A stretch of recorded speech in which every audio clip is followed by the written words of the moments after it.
Hello, juniors. I'm Cadet Lakshay Gehlot, and you are here on Sailors Run. As you already know, that this video is about your exam, which is about to happen on 27th of April. भाई ज़्यादा time बचा नहीं है exam में, सिर्फ 24 घंटे बचे होंगे जब ये वीडियो अपलोड होगी, ऑलमोस्ट 24-25 घंटे। और देखो क्या है कि ये वीडियो इंपॉर्टेंट क्यों है तुम सब के लिए। ऐसी एक वीडियो जब मैं एग्ज़ाम देने जा रहा था, जस्ट उससे लास्ट डे किसी ने अपलोड करी थी, अभी तो काफ़ी ज़्यादा फॉलोअर्स हैं उनके, बट उस वीडियो ने मेरे को बहुत ज़्यादा हेल्प किया। ठीक है, वही स्ट्रेटजी मैं आप सबके साथ शेयर करना चाहता हूँ, ताकि आप लोग भी कल जब एग्ज़ाम दो तो कोई सेटबैक आपको रोक ना पाए एक अच्छी स्कोर लाने से और एक अच्छी रैंक लाने से, परसेंटाइज लाने से जिसे कहते हैं।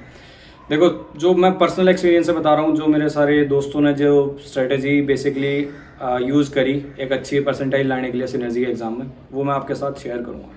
एकदम फैक्चुअल डाटा पे बात करेंगे और लास्ट में थोड़ी बहुत मैं टिप्स भी दूंगा आपको। चलो स्टार्ट करते हैं सिनर्जी के एग्ज़ाम के लिए। अब अभी तक आपने जितना भी पढ़ा होगा, जितनी भी मेजर आपकी पढ़ाई होगी वो हो चुकी होगी। ठीक है, अब लास्ट एक दिन में ये मत सोचो कि मैं 24 घंटे पढ़ के सब कुछ कंप्लीट कर दूंगा, वो नहीं हो सकता। जितनी पढ़ाई आपने आज तक करी वो ऑलमोस्ट आपकी सारी पढ़ाई थी। लास्ट के 24 घंटे में आप ज़्यादा से ज़्यादा ये कर सकते हो कि जितने भी आपके मेथड थे क्वेश्चन सॉल्विंग के, वो एक बार रिवाइज कर सकते हो अपनी कॉपी से। जितने भी आपके फॉर्मूलाज थे वो देख सकते हो।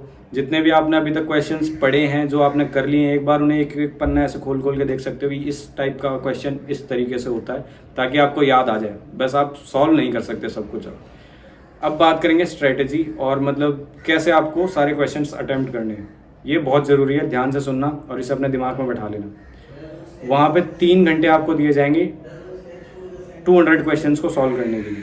ठीक है, अब जो 3 घंटे हैं उसमें टोटल अगर आप मिनट्स में आप डिवाइड करो तो उसमें 180 मिनट्स होंगे और क्वेश्चंस है हमारे पास 200 क्वेश्चंस। अगर हम इन दोनों नंबर्स को डिवाइड करते हैं तो हमारे पास पर क्वेश्चन 54 सेकेंड्स आ रहे हैं। 54 सेकेंड्स एक क्वेश्चन को सॉल्व करने के लिए कोई बच्चे के लिए बहुत कम है। अगर आप देखें एक हार्ड लेवल और can say above average level examination के लिए, तो यहाँ पे आपकी जो स्ट्रेटजी होगी वो बहुत ज़रूरी होगी, आपको कैसे वो क्वेश्चन सॉल्व करने।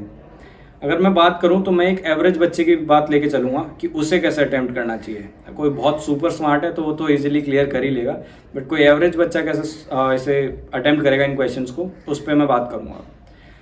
अब आप एग्ज़ाम हॉल में हो, ठीक है, आपका एग्ज़ाम शुरू हो चुका है, आपकी क्लॉक जो है वो टिकिंग करने लग गई है, मतलब आपके अब टाइम घट रहा है और धीरे धीरे आपके सामने वो क्वेश्चन सब हैं। 3-4 चीज़ें एकदम याद रखना कि 3 घंटे आपके हैं, 3 घंटे आपको पूरे यूज़ करने हैं। भले ही आपको लास्ट में कुछ भी ना आ रहा हो, आपको लग रहा है मेरे को कुछ भी नहीं आता, तब भी आपको क्वेश्चंस बार बार देखने हैं, क्या पता कोई क्वेश्चन आपको क्लिक कर दे। दूसरा पॉइंट जो मैं आपको बताऊंगा वो ये है कि जो वहाँ पे कैलकुलेटर गिवन है स्क्रीन पे, उसका यूज़ ज़रूर करना जिन क्वेश्चंस में आपको उसकी ज़रूरत है। ऐसे नहीं कि खामखा के क्वेश्चंस में भी आप उसे यूज़ कर रहे हो। ठीक है, और जब भी आप वहाँ बैठे हो ना, जब आपको सीट वगैरह मिली है तो अगल बगल के लोगों से थोड़ा कट ऑफ कर देना। ठीक है, अगर आपको आता है, अगर आपको नहीं आता तो वो तो बात अलग है। ठीक है, इधर उधर ध्यान मत देना, इधर उधर लोगों की स्क्रीन्स में मत झाँकना, क्योंकि इन सब चीज़ों से आपका टाइम ही ख़राब होगा। और वो जो आंसर दे रहा है और वही आंसर अगर आप देख रहे हो तो शायद आपका मोराल भी ऊपर नीचे हो सकता है दूसरों के आंसर्स देख के। ये सब चीज़ें मत करना। ठीक है, ये सब बेसिक टिप्स थी। अब आते हैं क्वेश्चंस पे। आपके 180 मिनट्स में आपको 200 क्वेश्चंस करने हैं। जो मैं टिप दूंगा, सबसे पहले सारे क्वेश्चन स्किप करो, ठीक है, और जाओ इंग्लिश के पार्ट पे। इंग्लिश के पार्ट पे मैं कहता हूँ कि आपको जो मेजर नंबर ऑफ क्वेश्चंस हैं उनमें 15 या 20 सेकंड से ज़्यादा नहीं लगेंगे, अगर आपको इंग्लिश ढंग से आती है तो। ज़्यादा से ज़्यादा अगर मैं ये भी मान लूँ कि 30 सेकंड्स आप पर क्वेश्चन ले रहे हो, तो जो 50 हैं उनमें से major number of question 35-40 question आप 30 सेकंड्स के अंदर अंदर कर लोगे। ठीक है, अब जो रिमेनिंग क्वेश्चन है 10 क्वेश्चन या जो क्वेश्चंस ऐसे हैं जिनमें आपको ज़्यादा पढ़ना पड़ रहा है, जैसे कंप्रीहेंशन हो गया और ये सब चीज़ें, इनमें आपको थोड़ा ज़्यादा पढ़ना पड़ेगा, तो इसमें टाइम लग सकता है। बट स्टिल चलो उसके लिए भी मैं मान लेता हूँ कि क्यूमुलेटिव क्वेश्चन अगर 5 एक कॉम्प्रीहेंशन के साथ हैं तो आप कॉम्प्रीहेंशन को पढ़ोगे, उसमें भी आप 5 या 10 मिनट दे दो।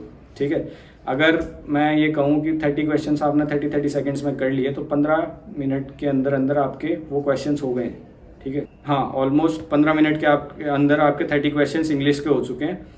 अगर आपको थोड़ा और टाइम भी लेना है और 10 मिनट अपन उसके मिला लेते हैं कॉम्प्रीहेंशन वगैरह के, तो आपका आधे घंटा 40 मिनट के अंदर अंदर 35 मिनट्स के अंदर पूरा इंग्लिश का पार्ट हो जाएगा। ठीक है, अब जब आपका इंग्लिश का पार्ट हो गया तो आपको कॉन्फिडेंस आ जाएगा कि हाँ भाई मैं क्वेश्चंस कर सकता हूँ, मैं एग्जाम क्लियर कर सकता हूँ। इससे आप तो ऑलमोस्ट 40-45 मिनट्स में आपका इंग्लिश का पार्ट पूरा हो चुका है और ये बड़े आराम से हो जाएगा। मैं आपको बता रहा हूँ, अगर आपको इंग्लिश थोड़ी बहुत भी अच्छे से आती है तो। अब हमारे पास बच रहे हैं लगभग 2 घंटे 20 मिनट। ठीक है, अब मैं कहूँगा अगर आपकी पीसीएम बहुत तगड़ी नहीं है, अगर आपकी पीसीएम एवरेज लेवल पे है, आपको एवरेज पीसीएम आती है, तो एप्टीट्यूड अटेम्प्ट करो। ठीक है, मैं मानता हूं कि जो भी इजियर क्वेश्चंस होंगे वो 1 मिनट में, वो सब क्वेश्चंस आपके पर क्वेश्चन 1 मिनट में बड़े आराम से हो जाएंगे, इजियर पार्ट वाले। अगर 50 क्वेश्चंस हमारे पास एप्टीट्यूड के हैं तो 30-35 क्वेश्चंस आप पर मिनट पे कर सकते हो। कुछ क्वेश्चंस ऐसे होंगे जो पर मिनट से कम में भी होंगे, 20 सेकंड 30 सेकंड्स में कोई क्वेश्चंस हो रहे होंगे आपके, तो उन्हें कम में करो और जो टाइम आपके पास बच रहा है वो अगले क्वेश्चंस पे लगा दो। अगर वो भी जल्दी हो रहा है तो उससे अगले पे लगा दो। जल्दबाजी आपको बिल्कुल नहीं करनी है, अपना टाइम लेके चलो जितना भी आपको टाइम मिल रहा है। ये नहीं कि हाँ भाई दिखा और जल्दबाजी में आपने कुछ क्वेश्चन गलत कर दिए।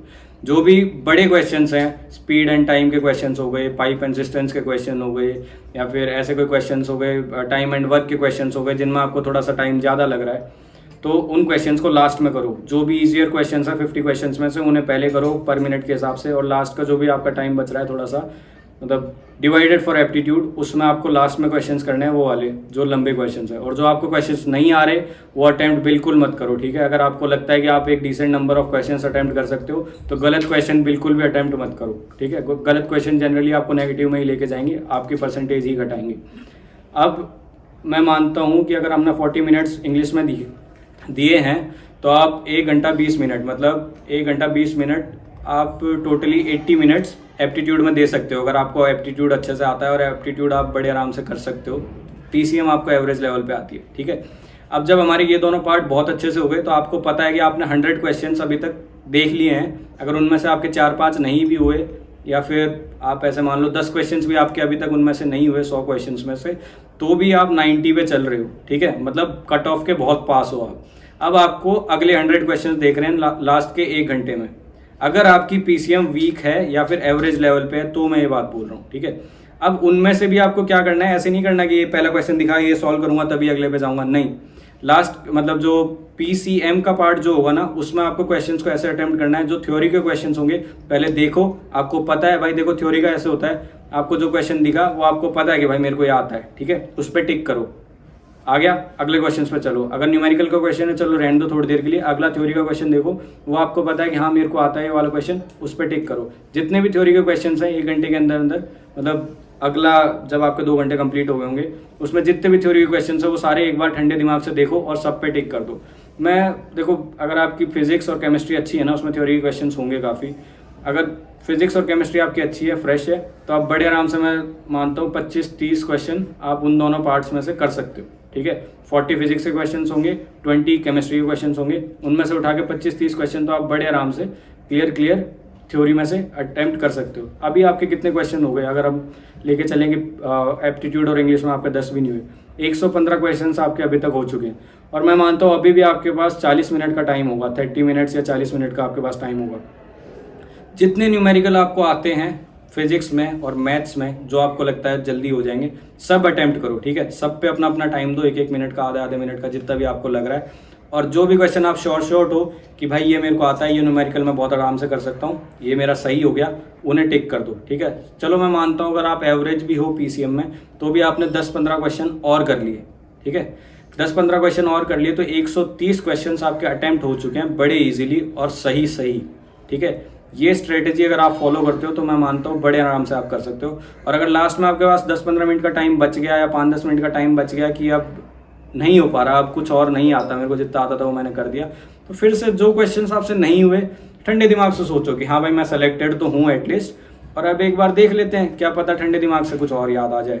और आप उन्हें देखोगे तो मैं पक्का कह रहा हूँ यार, अगर आपके 70-80 क्वेश्चन बचे हुए हैं तो उनमें से एक आधा क्वेश्चन तो आपको फिर भी याद आ ही जाएगा। ठीक है, और अपना ठंडे दिमाग से पेपर ख़त्म करो जैसे ही आपका टाइम हो जाए और वहाँ से उठ के आ जाओ। अगल बगल वालों की बिल्कुल मत सुनना, ये टिप मैं बिल्कुल आपको फिर से दे देता हूँ। जाओगे तो यार 8-9 घंटे की नींद अपनी पूरी करके जाना। ठीक है, लास्ट नाइट बिल्कुल स्ट्रेस लेने की ज़रूरत नहीं है, लास्ट नाइट में कुछ नहीं होता, कोई चेंज नहीं आता, जो आपने कर लिया सो आपने कर लिया। 9 घंटे की अपनी नींद लो, सेंटर पे लगभग आधे 1 घंटे पहले पहुंचो, जो भी आपका टाइम है ना 1 घंटे तो कम से कम पहले पहुंचो, और जो वहाँ पे बच्चे खड़े हैं ना, उनमें मत खड़े हो, साइड में कहीं दूर 100-200 मीटर सेंटर के गेट से खड़े रहो और देखो लोगों को क्या कर रहे हैं, किसकी कितनी फट रही है, किसको कितना डर लग रहा है, किसका क्या हालत है। उनके पास जाके अगर आप खड़े होगे ना, तो वो खुद भी डरे हुए होंगे और वो खुद भी उल्टी सीधी बातें करेंगे कि इतने हार्ड आता है पेपर, ये होता है वो होता है। उससे आपका मोरल डाउन होगा, आपके दिमाग में उल्टी सीधी चीज़ें चलेंगी। तो इससे अच्छा उनसे दूर ही रहो और दूर खड़े होकर तमाशा देखो। अगर रिवाइज कर सकते हो तो करो, नहीं कर सकते तो बैठ के अपना ईयरपॉड लगाओ, गाने वाने सुनो, ठंडे दिमाग से रहो, तुम बड़े आराम से क्लियर कर सकते हो। Good luck, best of luck. पढ़ाई तो अब तो चलो ठीक। और 1-1.5 दिन बाद आपका सिनर्जी का एग्ज़ाम हो जाएगा। सिनर्जी के अलावा भी बहुत सी कंपनीज़ हैं जिनके एग्ज़ाम्स चल रहे हैं, जिनके इंटरव्यूज़ चल रहे हैं। और जितने बच्चे हमारे इंटरव्यू बैच में हैं उनमें से काफ़ी सारे सिलेक्शंस अभी तक हो चुके हैं और उसकी हमने कोई भी फ़ीस नहीं ली है अभी तक और ना ही हम लेने वाले हैं। तो अगर आपको इंटरव्यूज़ की प्रिपरेशन करनी है तो आइए और हमारे इंटरव्यू बैच ज्वाइन कीजिए। और स्टडी मटेरियल ऑलमोस्ट हर कंपनी के रिलेटेड हमने टेलीग्राम पे डाल दिए हैं, PYQs और इंटरव्यू क्वेश्चंस और इंटरव्यू सेशन तो चल ही रहे हैं। तो please come and take benefit of our interview sessions.